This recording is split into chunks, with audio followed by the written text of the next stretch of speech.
Gather round the hearth, my fellow hunters, and welcome to this breakdown and analysis of the new lords and units that will be available to the Empire in the Hunter and the Beast DLC.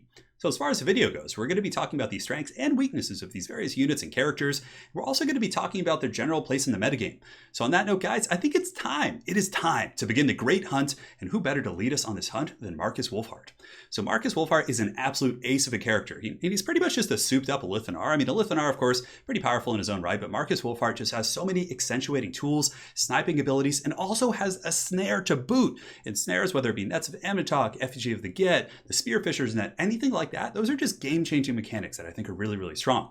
So firstly, Marcus Wolfhart has 556 weapon strength, or missile damage, I should say, with 120 bonus versus large, 280 armor-piercing damage on that overall stat line. Just an absolute monster. So he can pretty much take out anything ranging from trolls all the way up to big armored sphinxes and constructs of the Tomb Kings.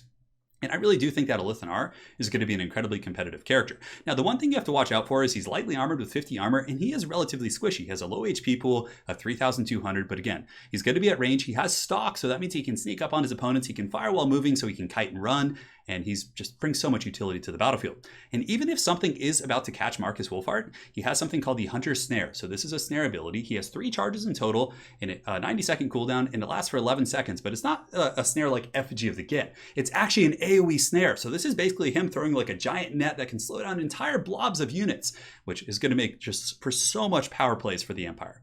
On top of that, he has a couple sniping abilities. So he does have one, which is called the Focused Shot. So you guys probably remember in the trailer when he winds up that big epic bow and it's just aiming at the, the giant dinosaurs coming at him at the, what is it called? Not the Carnosaur. God, what is that thing called? The Dreadsaurian is coming at him, right? And the focus shot. So it has a relatively long kind of wind up. 3 charges with 120-second cooldown, 250 range, so a little bit less than his maximum range, which I believe is actually, no, he has 180. So his range isn't quite what a Lithanar's is. So that's kind of a Lithanar's application. It's 180, but nonetheless, this focus shot, it does work. It hits so hard. I actually had to replay with Dial Plays a couple of days ago where I used it on Nakai, and it pretty much took him down like 20-30% HP, and it's just so good. Now, on top of that, that's not his only nuke. So if you really want to snipe something, Marcus Wolfhart is your guy. He also has an item called the Amber Bow. So the Amber Bow has 250 range, so longer than his range, 2 charges with 120-second cooldown, and it's good from a high angle, of course, good against large combatants and single combatants. So again, it really accentuates his strengths against single targets. Amber Bow hits really hard, so for example, if there's a big Dreadsaurian coming at you, focus shot plus the Amber Bow, you're going to be chunking this thing so hard on top of his regular attacks. That bonus versus large plus his sniping abilities just make him such an ace. On top of that, he has one really good ability. His weaknesses, like I said, is him being caught. If he's caught and pinned down by any sort of a duelist character, he's going to get his bread buttered. But he does have an ability called Fleet-Footed, which is a 70-meter range, and enemies have to be near him, essentially, and he gets a buff of 18% speed and acceleration. So when he's being hunted, when he becomes the hunted, he gets a little bit faster to hopefully resume his role as the hunter. Marcus Wolfhart, my assessment of him in the metagame, he is going to be a very good pick and very, very good in Empire Kite builds or anything where you want to snipe. You can use Marcus Wolfhart, for example, in an Amethyst Wizard, you spam Spirit Leech Overcasted, and you're going to be able to goon things out very quickly. But really the thing that I think makes or breaks him, and we talked about this in our pre-analysis video when we obviously didn't have any details, is I was like, what's going to make him good is if he has a snare. If he has a snare, he's going to be a super competitive character. If not, he might just, be okay. But the fact that he has a snare just is so good. It is so powerful. So on that note, welcome Marcus Wolfhart to Total War Warhammer 2. I look forward to using you on the battlefield quite a bit more. And we're going to be moving on to the next unit here, which is going to be the Archers. So the Archers are, a lot of people look at them and they're like, crossbow, you already have crossbowmen. What's the application of the Archers? Well, the Archers, guys, are dirt cheap. They cost 350 gold. And also what's really cool about these Archers is they have a loose formation. And that's the thing that's kind of a hidden perk of them. It doesn't say it in their tool card or anything. And of course, they're weak against armor as the tooltip would infer, but their loose formation and their cost is going to make them very good against factions like Vampire Coast. It'll give them niche applications against Elvish factions because Elvish factions are going to be coming in with their own archers. But if they're shooting at your archers, they're not going to be getting a lot of value because these archers only cost 350. They have a loose formation and, they're cheap and somewhat effective. I actually like these archers quite a bit. I've used them in some battles, and I do think they're going to have niche applications. I don't think they're going to be a general overall mainstream competitive pick, but in factions where you're worried about taking powder fire or bow fire yourself and you want to be able to trade in a cost-effective manner, the archers are good. Now the range is a little bit short, only 120, but for the most part, they can take a beating while they approach, and they'll do the trick. The next unit we're going to be talking about today are the Death Jacks. So these are the Archer Regiments of Renown, and these guys have stalk and sniping, which is quite cool. Unfortunately, the range is still very short at 120, so the sniping isn't as good because your opponent isn't going to have to get that much range to really discover these guys, but it still could be a niche application, and they only cost 550. So a sniping unit, perhaps in Vanguard deployment, kind of a, out in the back, sneaking up on artillery pieces and sniping. For example, you're playing Vampire Coast. They have cannons, they have carronades, whatever it may be in the back line. You Vanguard deploy a Deathjack in the back. They sneak up, they start shooting the artillery piece, and oftentimes your opponent won't even notice it because they're sniping, they're stalking, and they have to get close to see these guys. So the Deathjacks, I would say, are going to be extremely niche and a bit of a build around kind of surprise unit. But if you're going for like a mass Vanguard kind of build against Vampire Coast, I do think the Deathjacks could be super good. Vampire Coast is usually going to be in a very defensive posture against you, and the Deathjacks could sneak up on them.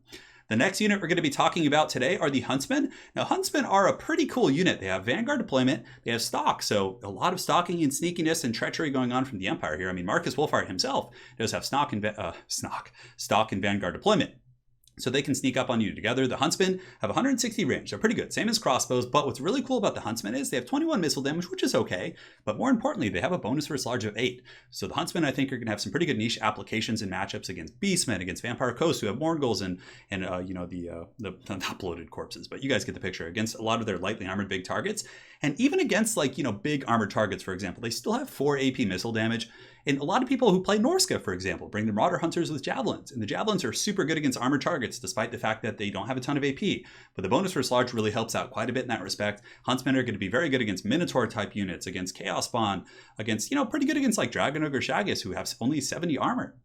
So I do think Huntsmen are going to be good. Not something that's a must include in every single matchup, for example, but I still think that the Huntsmen are going to be very, very solid here. So you'll be seeing them in some matchups. I think there's going to be some really cool Empire Kite builds and Vanguard builds that will use them.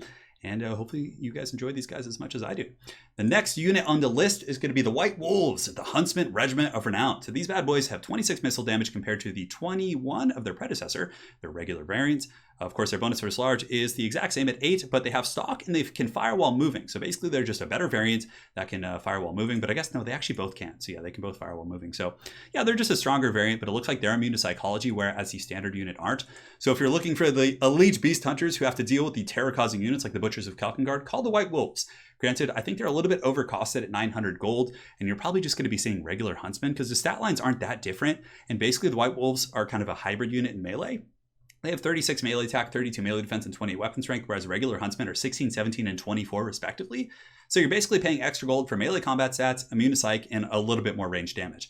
On that note, I think that the regular Huntsmen are going to be better, and you're going to see them more often. But the White Wolves, maybe somebody will prove me wrong, and there might be some matchups in which they're good. Perhaps actually even against Vampire Coast, because they have the pretty good range, anti-large against Morgulls and things like that. Plus, they also are okay if they have to fight zombies later, whereas Huntsmen are going to be a bit of a wash. So the next unit, guys, the one everybody's been waiting for, the War Wagon. The War Wagon fires in a 360-degree arc. It's just going, it riding dirty. It is such a cool unit. So firstly, it has 90 armor, which makes it pretty durable against small arms fire, pistol fire, archer fire, things like that.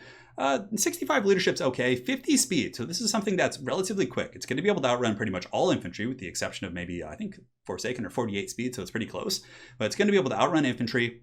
It is a little bit vulnerable to being kited down by heavy cav, but what you do with this, or not, I mean, any sort of cav, skirmishers, things like that, and if it gets caught, it's pretty much in big trouble.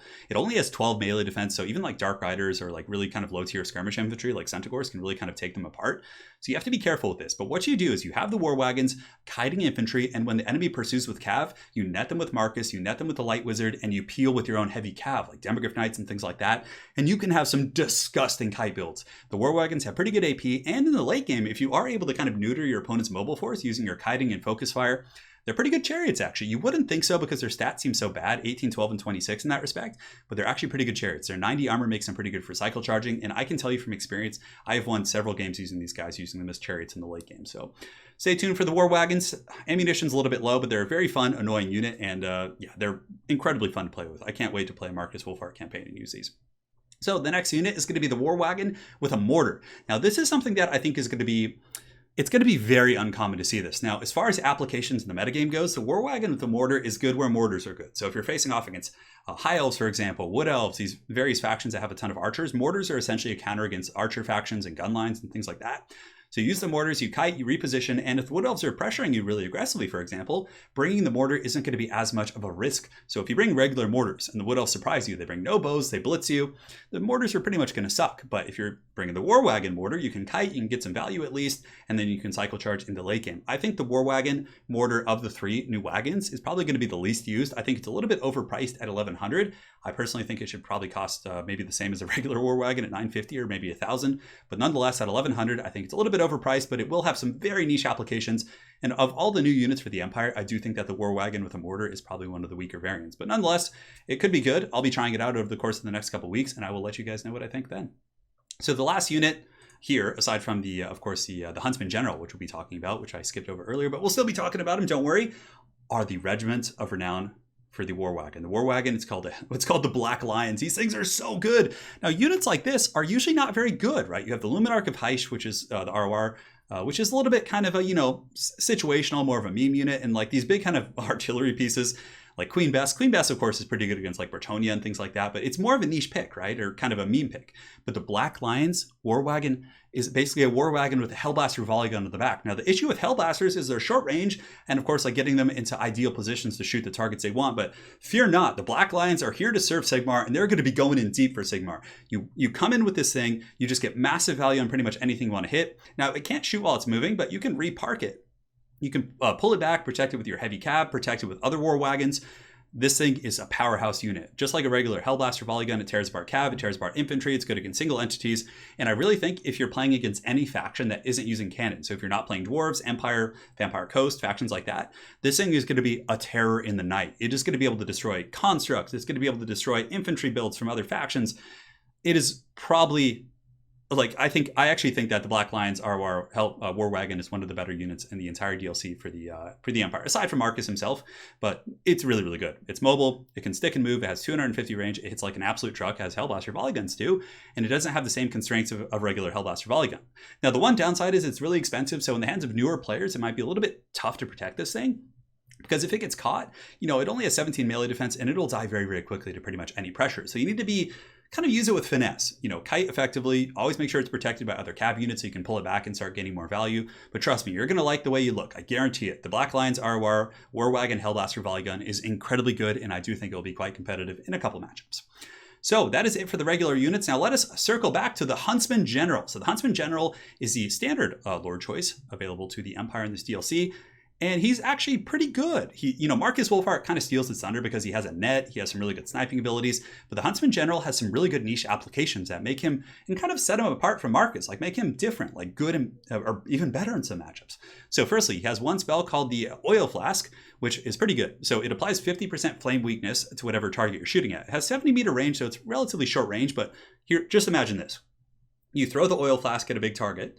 It makes it 50%, gives it 50% flame weakness. You use Flaming Sword of Ruin on your gun line or your bow line, and oh my god, you're going to burst stuff down. So this thing has a lot of potential, a little bit micro-intensive, but it's going to punish vampires so badly. Like Oil Flask of vampires, burn through the witches, just straight up go Rob Zombie on those guys, and you are not going to regret it. It is very good. But not only that, it's not just 50% flame weakness, it also slows them by 50%. Talk about value. That's a 2-for-1 value. This thing is really good. 3 charges. Great applications. Worst case scenario, it's just a slow. Good stuff. On top of that, he has the Hail of Fire, so he can imbue fire damage. You don't even need to bring a Bright Wizard. He imbues fire damage to nearby allies in a 40 meter range, gives them reload skill, and just burns through the witches. This is incredibly good. So Hail of Fire, he lights the arrows of all your nearby archers, and think about having just a ton of cheap, just haggard archers, like these new ones, right? You give them fire damage, you shoot it like an Necrofex Colossus or like Luther Harkin, he's going to die so quick. So quick to that focus fire with the fire damage plus a 50% extra weakness on top of his already existing weakness. Man, good stuff. His last ability is a sniping spell. It's called the Arrows of Akshai. It looks like it does fire damage. It's good against multiple combatants. So it can be a sniping ability, but it seems like it's something that's more used to kind of cleave through infantry. But I used it in a battle, and it was pretty good against single targets as well. So it's a 200 meter range sniping ability. Definitely very good. So this guy... Man, the Empire has so many cool tools. I am so excited for this DLC. On top of that, he does have the Glittering Scales, which does give -5 melee attack. It's a defensive item if he does get caught. And last but not least, he does have the Crown of Command. So you can give something unbreakable nearby, which, is always good application. I don't know if you'll need it so much with Empire, but if you have Demogorgon Knights fighting to the end, you might want to use this, which is neat.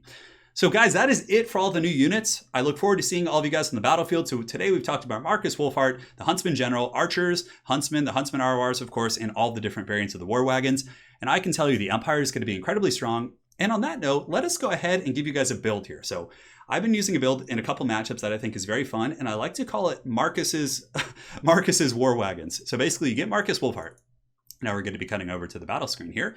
You get Marcus, you get the Ember Bow, and that's going to make him a very good sniper. But what you do from here is you either get a Light Wizard or a Jade Wizard. If you're using tournaments or playing in tournaments, typically they do limit the amount of nets you can bring to 1. So you couldn't bring both a Light Wizard, but if you're playing ladder, you could. But basically you get a Jade Wizard in that case.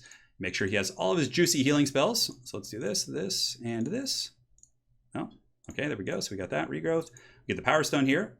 And great, so you have your main core right now. So for the front line, you're going to have a couple spearmen. That's it.